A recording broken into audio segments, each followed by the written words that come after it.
कैसे हैं आप लोग। आई होप आप लोग बहुत अच्छे होंगे और आप लोगों की प्रिपरेशन भी अच्छी चल रही होगी। चलिए फ्रेंड्स, आज हम डॉक्यूमेंट वेरिफिकेशन के ऊपर बात कर लेते हैं, क्योंकि बहुत सारे लोग मेरे से कमेंट सेक्शन में पूछ रहे थे कि डॉक्यूमेंट वेरिफिकेशन के लिए क्या करना चाहिए, कैसे होता है, और अगर डॉक्यूमेंट में कोई गलती हो गया हो, जैसे किन्हीं का डेट ऑफ बर्थ गलत हो गया है, किन्हीं के मार्कशीट का नंबर गलत हो गया है, तो इस तरह की अगर कोई प्रॉब्लम है तो उसके लिए क्या करना चाहिए। उससे पहले आप लोगों को बहुत सारा कॉन्ग्रेचुलेशंस, जिनका भी रिज़ल्ट आ गया है उन सभी लोगों को कल आप लोगों को आयोग की तरफ से एक लेटर इशू हो गया है, जिसके लिए आप लोगों को 1 जुलाई से 20 जुलाई के बीच में डीजीपी ऑफिस में बुलाया गया है। तो फ्रेंड्स, इस बात का ध्यान रखें, क्योंकि क्या होता है ना, आप एकदम नए हैं और आपको पता नहीं होगा, तो रश में क्या होता है, हर कोई यही चाहते हैं कि 1 जुलाई को ही चले जाए। क्या पता उससे सीनियरिटी डिसाइड होता हो या ऐसी कोई चीज़ हो, तो ऐसा कुछ भी नहीं होता है, क्योंकि हमारे टाइम पे भी यही था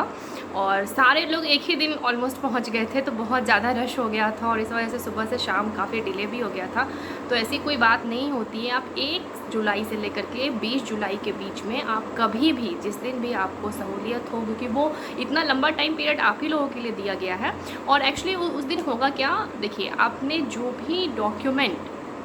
फिज़िकल के टाइम पे वहाँ पे सबमिट करा है, वो सारे डॉक्यूमेंट का ओरिजिनल कॉपी आपको वहाँ लेकर के जाना है, ठीक है। अब जैसे आपने जो भी मैट्रिकुलेशन का, इंटरमीडिएट का, ग्रेजुएशन का और साथ में जो आपने एडमिट कार्ड्स वगैरह सबमिट किए होंगे, इसके दरोगा जो एग्ज़ाम हुए हैं उनके, तो जो भी आपने सबमिट करा है उन सब का प्लीज़ ओरिजिनल कॉपी ही लेके जाइएगा। जीरोक्स वहाँ पे वो लोग कंसिडर नहीं करेंगे। वहाँ पे वो करेंगे क्या कि जो भी आपने डॉक्यूमेंट उस टाइम पे सबमिट करा है, उससे उस डॉक्यूमेंट, ओरिजिनल डॉक्यूमेंट को आपको मैच करेंगे और देन जो आपको कल जो कॉल लेटर इशू हुआ है और जो आपके पास सॉफ्ट कॉपी में है, उसका हार्ड कॉपी वो प्रोवाइड करेंगे। वो हार्ड कॉपी एक तरीके से आप उसको ज्वाइनिंग लेटर कह सकते हैं। अभी से लेकर के जब तक आपको ज्वाइनिंग करना है, आपको हर जगह उसको साथ में लेके जाना है, तो उसको संभाल के रखना है। तो वो सारा डॉक्यूमेंट आप लेकर के जाएंगे, हर चीज़ का ओरिजिनल कॉपी। अब देखिए फ्रेंड्स, जिनके भी डॉक्यूमेंट में गड़बड़ी हो गई है, हालांकि होना तो नहीं चाहिए, फॉर्म भरते टाइम इसका बहुत अच्छे तरीके से ख्याल रखना चाहिए, बट फिर भी अगर किन्हीं के गड़बड़ी हो गई है, हो जाता है, फॉर्म भरते टाइम ही कई बार साइबर में फॉर्म भरवाते हैं, उसकी वजह से गलती हो जाती है, अपने नाम में, फादर्स नेम में, डेट ऑफ बर्थ में, या मार्कशीट से रिलेटेड कोई इशू है, सर्टिफिकेट से रिलेटेड कोई इशू है। तो फ्रेंड्स, आप कोशिश यही करें कि कोई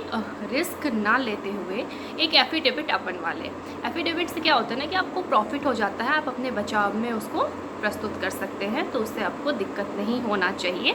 हालांकि जो लोग इस बार डॉक्यूमेंट सबमिट किए हैं, तो अगर उनका डॉक्यूमेंट वहाँ पे सबमिट ले लिया गया है फिजिकल के टाइम में, इट मीन्स कि आपका डॉक्यूमेंट वो लोग जेन्युइन डिक्लेयर कर चुके हैं।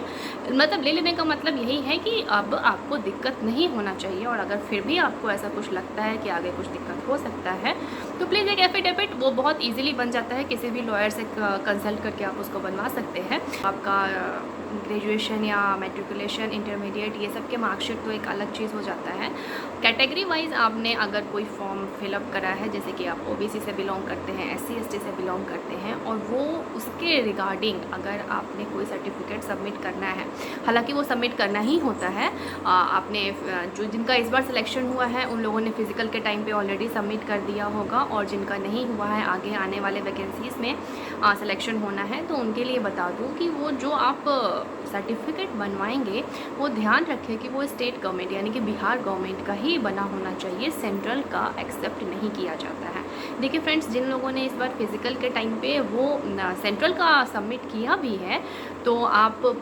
बनवा लें स्टेट गवर्नमेंट का, पहले से ही इसकी तैयारी कर लें, क्योंकि वो एनी हाउ आपको कुछ दिन के अंदर ही कॉल करके वापस से आपसे मांगेंगे कि आप प्लीज़ आकर के अपना डॉक्यूमेंट ऑफिस में बिहार गवर्नमेंट का सबमिट कर दें। तो इस चीज़ का विशेष ध्यान रखें कि आप लोग बिहार गवर्नमेंट का ही रिजर्वेशन कैटेगरी वाला सर्टिफिकेट बना के वहाँ पे सबमिट करें, और जिन्होंने अगर सेंट्रल का कर भी दिया है तो वो बनवा लें, क्योंकि वो आपको मांगा ही जाएगा, उसके बिना वो प्रोसीजर को आगे नहीं बढ़ाते हैं। चलिए फ्रेंड्स, आज तो बात हो गई डॉक्यूमेंट वेरिफिकेशन के बारे में, वहाँ पे आपके साथ क्या होगा और जैसे आपका कॉल लेटर वहाँ पे आपको दे दिया जाएगा। देन उसके बाद फिर आपके लिए नोटिस निकाला जाएगा कि आपको अपने अपने रेंज के डीआईजी रेंज में कब जाना है, वहाँ पे फिर आपकी क्या कार्रवाई है। एंड देन उसके बाद medical procedure, certificate verification and then character verification, ये सारी चीज़ें होंगी। तो उसका क्या एक प्रोसीजर है वो मैं आपको नेक्स्ट वीडियो में बताऊँगी। और मैं कोशिश करती हूँ कि आपकी जो भी क्वेरीज़ हैं आप मुझे कमेंट सेक्शन में बता देते हैं, तो मैं उसको जल्द से जल्द सॉल्व कर सकूँ, ताकि आपके लिए थोड़ा इजी हो जाए। चलिए फ्रेंड्स, तो आई होप कि आप लोग समझ गए होंगे कि कैसे क्या इसका प्रोसीजर है। और प्लीज़ रश मत कीजिएगा, 1 जुलाई से 20 जुलाई के बीच में आप कभी भी जा सकते हैं, तो उसका टेंशन मत लीजिएगा। इससे कोई सीनियरिटी या कुछ भी डिसाइड नहीं होता है, वो आपके ही सहूलियत के लिए है। Okay friends, tata, bye bye.